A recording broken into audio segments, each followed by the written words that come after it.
Let's go back now to one of our top stories. Nearly 100,000 people in Singapore had difficulties with basic activities like walking or dressing themselves last year.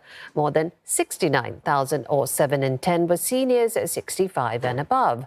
It is the first time such data is tracked in the Singapore Census as the country continues to age even more. Well, for more, we're joined by Yeung, a Provost, Chair Professor of Sociology at the National University of Singapore. Professor Yeung, when you hear figures like that, 100,000 Singaporeans struggling with basic activities and 69,000 of them being seniors, how concerning is that to you? And what does Singapore need to do in response? Yeah, this is a serious concern. If you look at the population pyramids, you can see that in the last decade, those who are aged 65 to 75, in fact, increased the fastest compared to other groups. That means in the next decade, there will be more people who are in 70s and 80s. And as we know that disabilities start to increase when one becomes older than 70s and then 80s. So next decade, we're going to have a much larger group of population who will have trouble with daily activities, with other kinds of disabilities that needs care. I think we would need to be more innovative in relying more on technology to work more efficiently, but also to train more people, including those young old who are still young and have the capability of caring for old. The focus should be in community-based and home-based care for the older adults in the next few decades.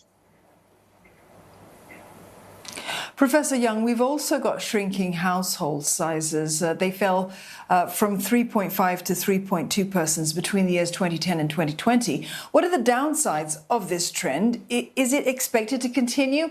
And what can be done to address it? I expect the family size will continue to decrease.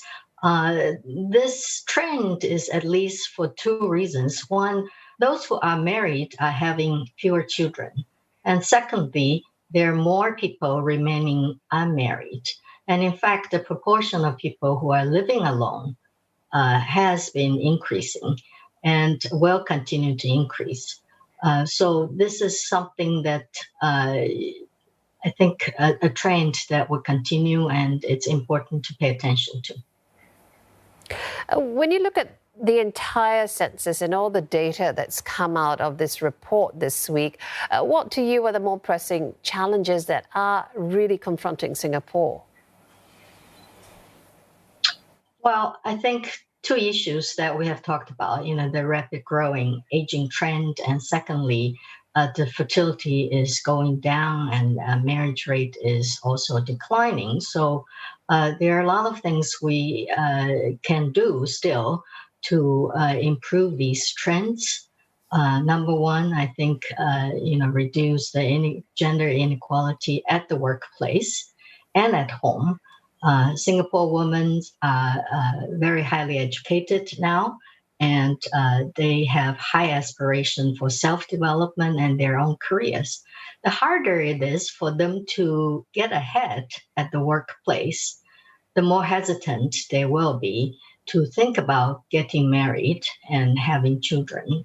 And that is something that Singapore government this year has been trying very hard to improve the situation.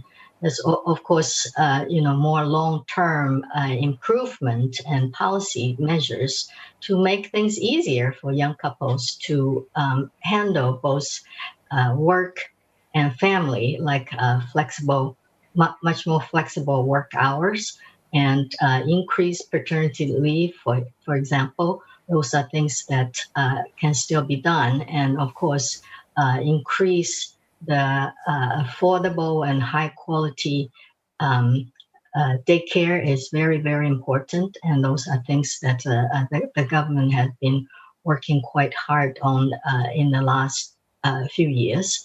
I think those all have to continue. In terms of aging, we have to, another things that as a result of low fertility and aging is the shrinking working age population.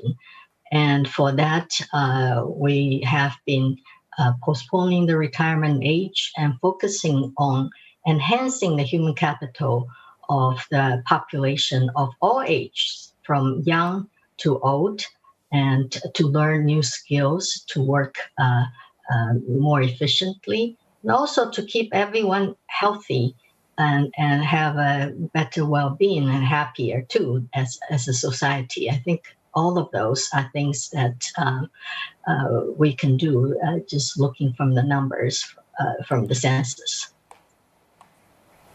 Right, speaking there with Yeung, Provost, Chair Professor of Sociology at the National University of Singapore. Thank you.